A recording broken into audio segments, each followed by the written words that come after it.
Welcome back, Mitro. So, we were going through important questions from board exam point of view. મિત્રો આપણે જે IMP ક્વેશ્ચન્સનું revision કરીએ છીએ તે કોઈને કોઈ બોર્ડમાં આ ચેપ્ટરમાંથી પૂછાઈ ગયેલા પ્રશ્નો છે. આ ચેપ્ટર હંમેશા વર્ષોથી ટેક્સ્ટબુક્સમાં ઇકોની ટેક્સ્ટબુક્સમાં રહ્યું છે. ઉપરાંત આગળ પડતી સ્કૂલ્સ ગુજરાતની આગળ પડતી સ્કૂલોએ પ્રિલિમિનરી એક્ઝામમાં પણ આ ચેપ્ટરમાંથી જે પ્રશ્નો વર્ષોથી પૂછ્યા હોય તેનો સમાવેશ આપણે આ લિસ્ટમાં કર્યો છે. તો મિત્રો આપણા IMP ક્વેશ્ચન્સ દ્વારા ચેપ્ટરના રિવિઝનને આગળ ધપાવીએ. નેક્સ્ટ ક્વેશ્ચન, આજના દિવસનો પહેલો ક્વેશ્ચન, ભારતમાં દર કેટલા વર્ષે વસ્તી ગણતરી થાય છે? ભારતમાં દર કેટલા વર્ષે વસ્તી ગણતરી થાય છે?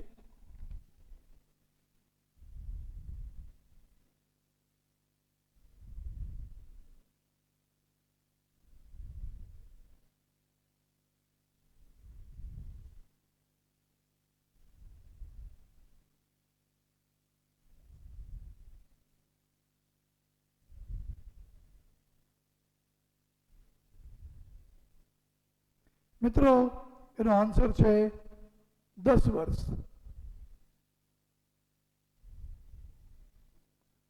ભારતમાં દર 10 વર્ષે વસ્તી ગણતરી થાય છે. છેલ્લે 2011 વસ્તી ગણતરી થયેલી, હવે 2021 વસ્તી ગણતરી થશે.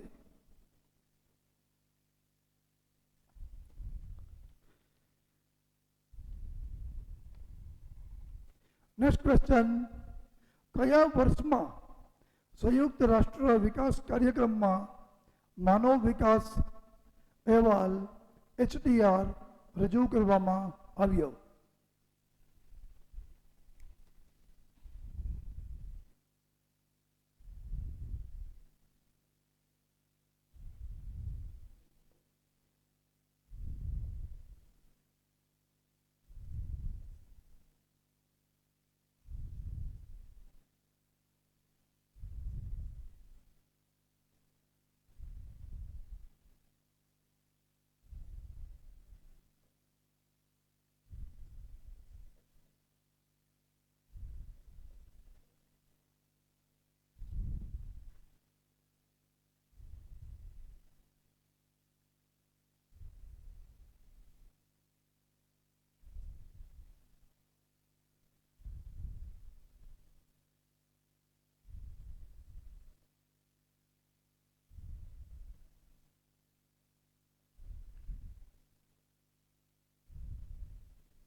કયા વર્ષમાં માનવ વિકાસ અહેવાલ એટલે કે HDR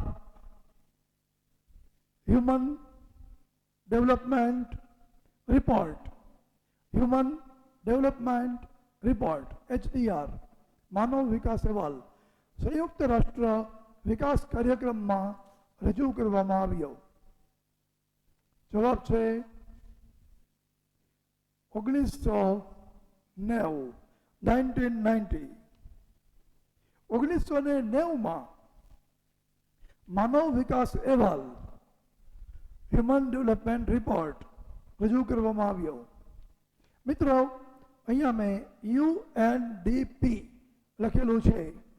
વારંવાર નોકરી માટેની કોમ્પિટિટિવ એક્ઝામ્સમાં અને ઘણી બધી સ્કૂલોની પ્રિલિમિનરી એક્ઝામ્સમાં પૂછાતું યુએનડીપીનું full form United Nations Development Programme, સંયુક્ત રાષ્ટ્ર વિકાસ કાર્યક્રમ.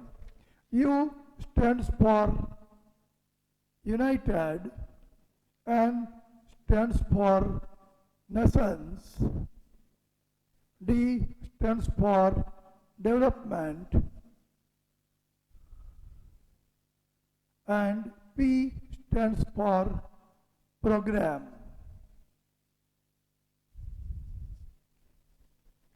UNDP નું ફૂલ ફોર્મ વારંવાર પૂછાય છે.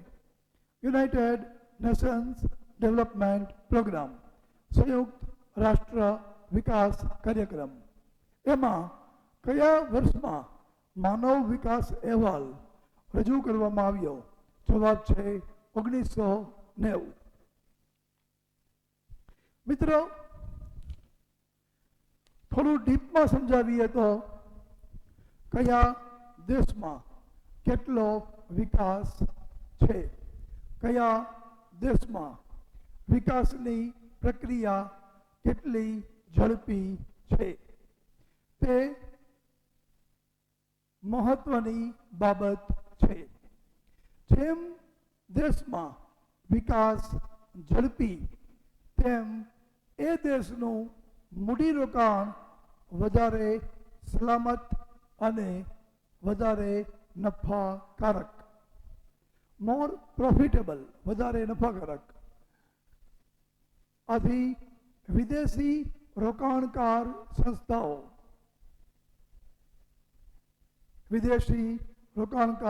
સંસ્થાઓ એવા દેશમાં નાણાં રોકવા આતુર હોય કે જ્યાં સલામતી અને નફાકારકતા વધારે હોય. એવા દેશમાં ગોતવા કેવી રીતે? તો એ માટેનો માપદંડ વિકાસ. વિકાસની પ્રક્રિયા ઝડપી મતલબ કાયદો અને વ્યવસ્થા સારા, ઉપરાંત વેપાર ધંધામાં પ્રગતિ.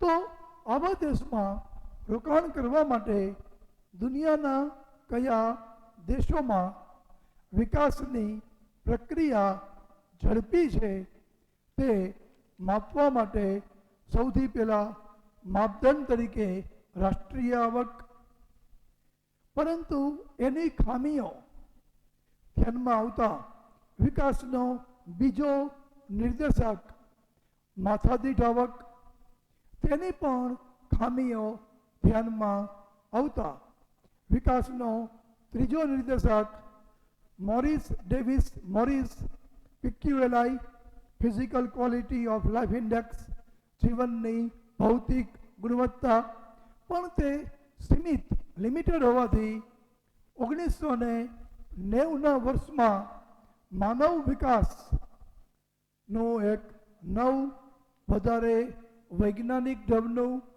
વિકાસનું નિર્દેશક લાવવામાં આવ્યું. અત્યારે પણ હ્યુમન ડેવલપમેન્ટ ઇન્ડેક્સ માનવ વિકાસ આંકથી જ વિકાસ માપવામાં આવે છે.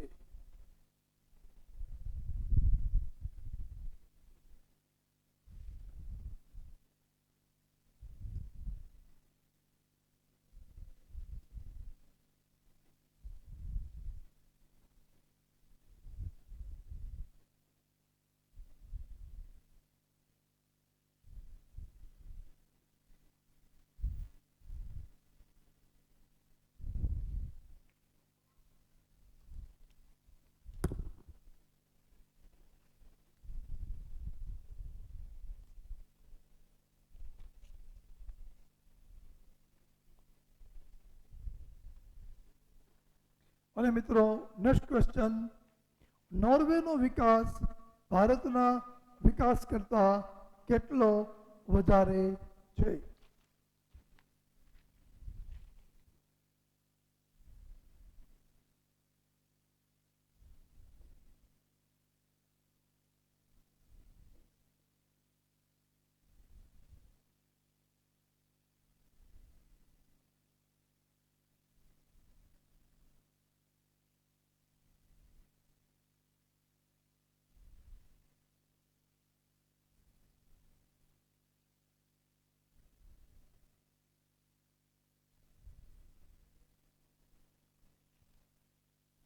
નોર્વે HDIમાં ફર્સ્ટ નંબર, દુનિયામાં સૌથી વધુ વિકસિત દેશ.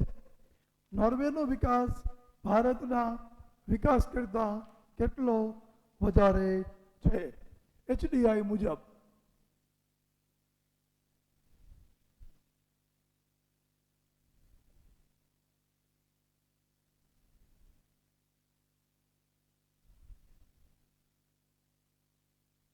HDI એટલે કે માનવ વિકાસ આંક કે જે આધુનિક અત્યારના જમાનામાં વપરાતું વિકાસનું નિર્દેશક છે. તે મુજબ નોર્વેનો વિકાસ ભારતના વિકાસ કરતાં કેટલો વધારે છે? જવાબ 11 થી 12 ગણો. 11 થી 12 ગણો. મિત્રો, આપણે હજી નોર્વેથી કમ્પેર કરીએ તો 1/12 નોર્વે કરતાં આપણે ત્યાં વિકાસ થયેલો છે. નોર્વેના વિકાસને 100માંથી 100 માર્ક આપીએ તો આપણે ત્યાં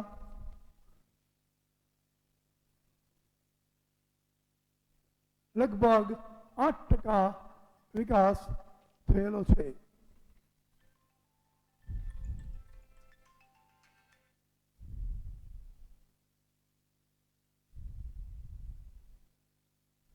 તો મિત્રો, નોર્વેનો વિકાસ ભારતના વિકાસ કરતાં કેટલો વધારે છે?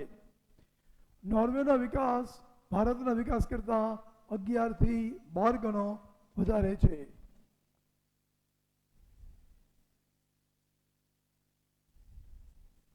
નોર્વેની માથાદીઠ આવક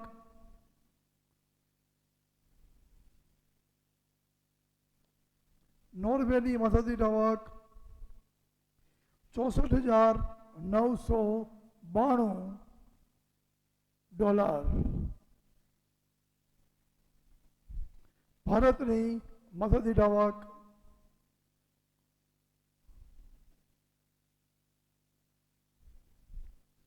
$5,497.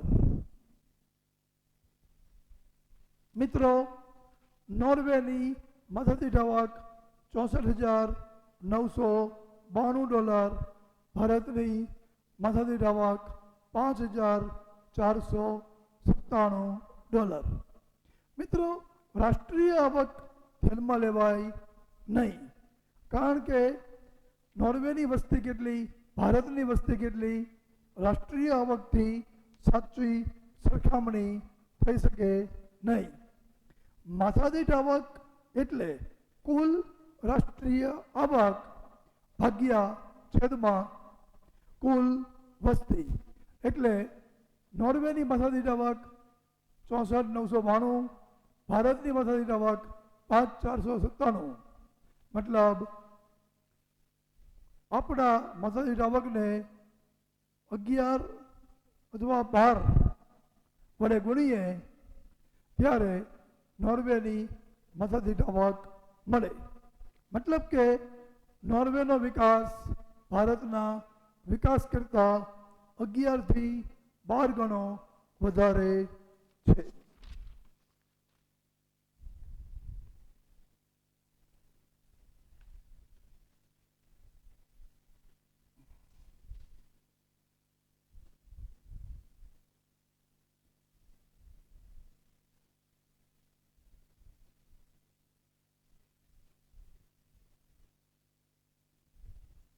પછી મિત્રો, નેક્સ્ટ ક્વેશ્ચન.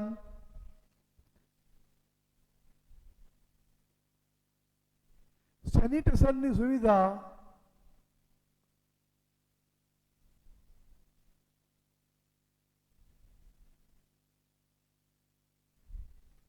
શેમાં સુધારો સૂચવે છે? શેમાં સુધારો સૂચવે છે? સેનિટેશનની સુવિધા શેમાં સુધારો સૂચવે છે? જવાબ જીવન ધોરણ માં સેનિટેશનની સુવિધા શેમાં સુધારો સૂચવે છે? સેનિટેશનની સુવિધા જીવન ધોરણમાં સુધારો સૂચવે છે. જો તમારા દેશમાં તમારા ગામમાં કચરાના નિકાલની નિયમિત વ્યવસ્થા હોય, ડોર ટુ ડોર, ઘરે ઘરે કચરો એકઠો કરવા માટે કોઈ વ્યવસ્થા હોય, જેમ કે આપણે ત્યાં ટ્રેક્ટર આવે છે, લિક્વિડ અને સોલિડ, ડેમ્પ અને ડ્રાય, આ બધા કચરાને અલગ અલગ નિકાલ કરવામાં આવતો હોય, મેડિકલ વેસ્ટ, બાયોહઝાર્ડ, રેડિયો એક્ટિવ, આ બધા કચરાને અલગ અલગ સંગ્રહિત કરવામાં આવતો હોય તો તમારે ત્યાં જીવન ધોરણ સારું છે એમ કહેવાય. મિત્રો, આ સેનિટેશન છે, સેનિટાઈઝર નથી. આપણે જે કોરોના કાળમાં સેનિટાઈઝરથી હાથ સાફ કરી છે એની સાથે કન્ફ્યુઝ નહીં કરતા. સેનિટેશન કચરાનો નિકાલ.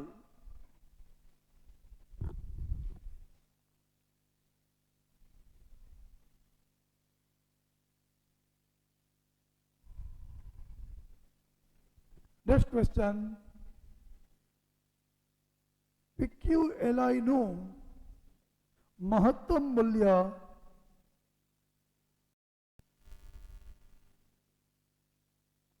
કેટલું છે? મિત્રો, મોસ્ટ આઈએમપી ક્વેશ્ચન્સ, વારંવાર પૂછાતો પ્રશ્ન, PQLI નું મહત્તમ મૂલ્ય કેટલું છે? જવાબ 100. PQLI નું મહત્તમ મૂલ્ય 100 છે. PQLI મતલબ જીવનની ભૌતિક ગુણવત્તા આંક, ફિઝિકલ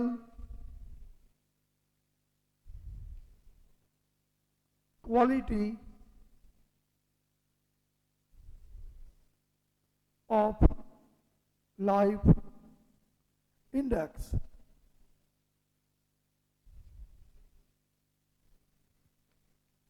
PQLI નું full form, physical quality of life index. Physical quality life index.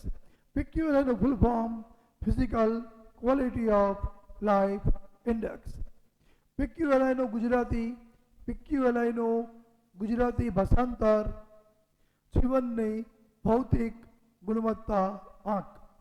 PQLI નું ગુજરાતી ભાષાંતર જીવનની ભૌતિક ગુણવત્તા આંક. એનું મહત્તમ મૂલ્ય કેટલું? 100.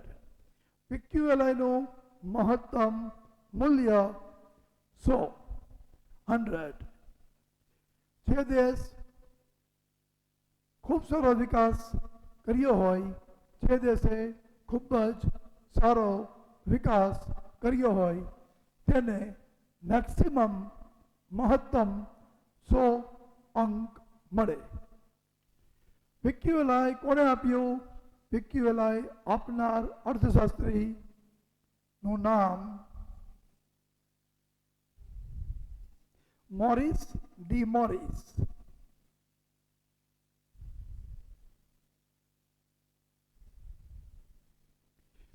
PQLI વિશ્વને PQLI દ્વારા વિકાસ માપવાનો પરિચય આપનાર અર્થશાસ્ત્રી મોરિસ ડી મોરિસ.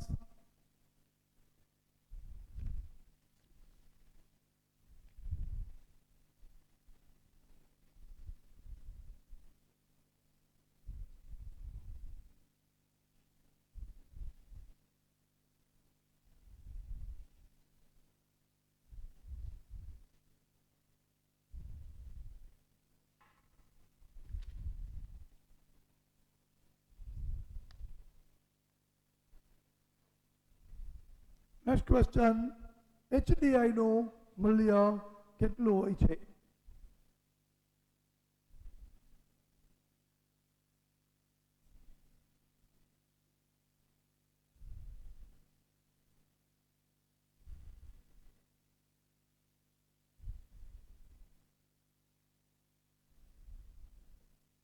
HDI નું મૂલ્ય કેટલું હોય છે? આન્સર 0 થી 1 ની વચ્ચે. HDI નું મૂલ્ય 0 થી 1 ની વચ્ચે હોય છે. HDI નું ફૂલ ફોર્મ હ્યુમન ડેવલપમેન્ટ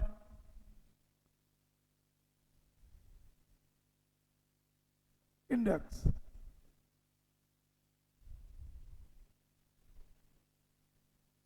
ગુજરાતીમાં માનવ વિકાસ આંક. રજૂ કરનાર અર્થશાસ્ત્રી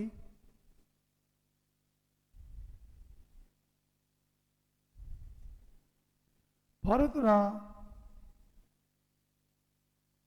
નોબેલ પારિતોષિક વિજેતા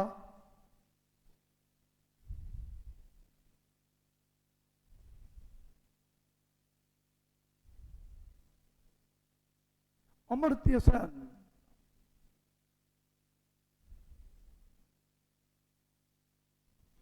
મિત્રો, HDI નું મૂલ્ય કેટલું હોય છે? HDI નું મૂલ્ય 0 થી 1 ની વચ્ચે હોય છે. જે દેશનો વિકાસ શૂન્ય હોય, કંઈ જ ન હોય, 0, જે દેશનો મહત્તમ સર્વોચ્ચ વિકાસ હોય તો 1. HDI નું મૂલ્ય 0 થી 1 ની વચ્ચે હોય છે. HDI નું full form H stands for human, D stands for development, I stands for index. HDI means human development index. HDI નું ગુજરાતી માનવ વિકાસ આંક. માનવ વિકાસ આંક અત્યારે આધુનિક જગતમાં દેશનો વિકાસ માપવા માટે છેલ્લી ઢબનું વૈજ્ઞાનિક માપદંડ છે. HDI ને ઇન્ટ્રોડ્યુસ કરાવનાર, જગતને HDI ની ભેટ આપનાર ભારતના નોબેલ પારિતોષિક વિજેતા અર્થશાસ્ત્રી અમર્ત્ય સેન. એક ટીમ હતી, અર્થશાસ્ત્રીઓની એક ટીમે HDI આપેલું. એ ટીમના હેડ ડોક્ટર અમર્ત્ય સેન હતા. PhD હોય એટલે ડોક્ટર અમર્ત્ય સેન હતા.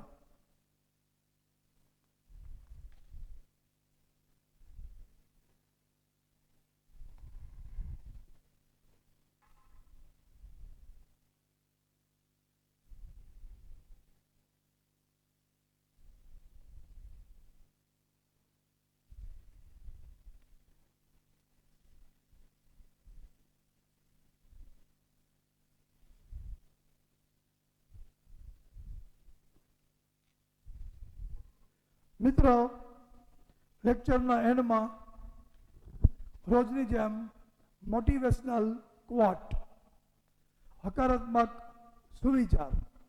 મિત્રો, આજનો સુવિચાર છે ડેલ કાર્નેગીનો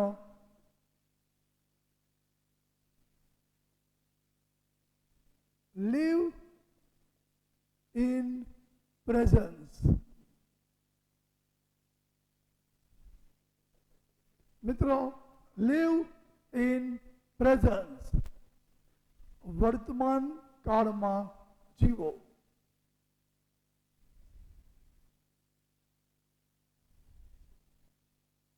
વર્તમાન કાળમાં જીવો.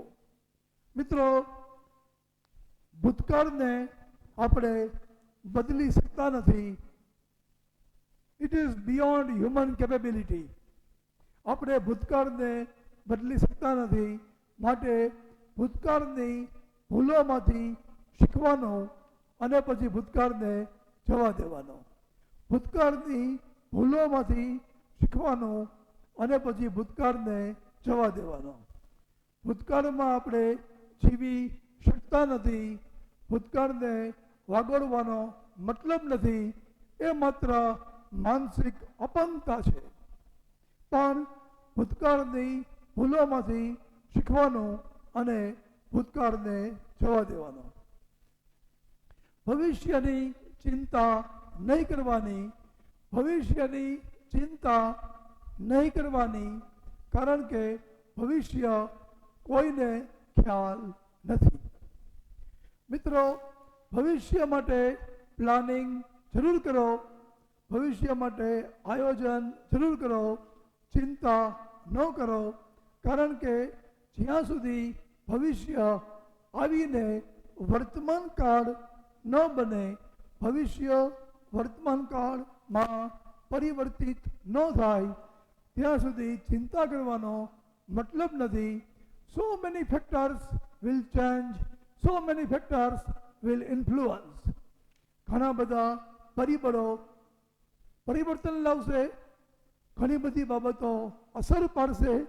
માટે જેવું ભવિષ્ય ચિંતાજનક અત્યારે લાગે છે, તે જ્યારે વર્તમાન બનીને આવે ત્યારે એવું ન પણ હોય, તો એ ચિંતામાં આપણે જે માનસિક નુકસાન કર્યું, એ ભૂલ કરી, ચિંતામાં આપણે જે ભવિષ્ય માટે સુસજ્જ થવાની તૈયારી ન કરી, ભૂલ કરી. ભવિષ્યની ચિંતા ન કરો, ભૂતકાળનો અફસોસ ન કરો, માત્ર વર્તમાન કાળમાં જીવો. તમે જેવી જિંદગી ઈચ્છો છો એવી જિંદગી પ્રાપ્ત કરવા માટે આજે અત્યારે તમે શું કર્યું, બસ વર્તમાન કાળમાં જીવો. God bless you.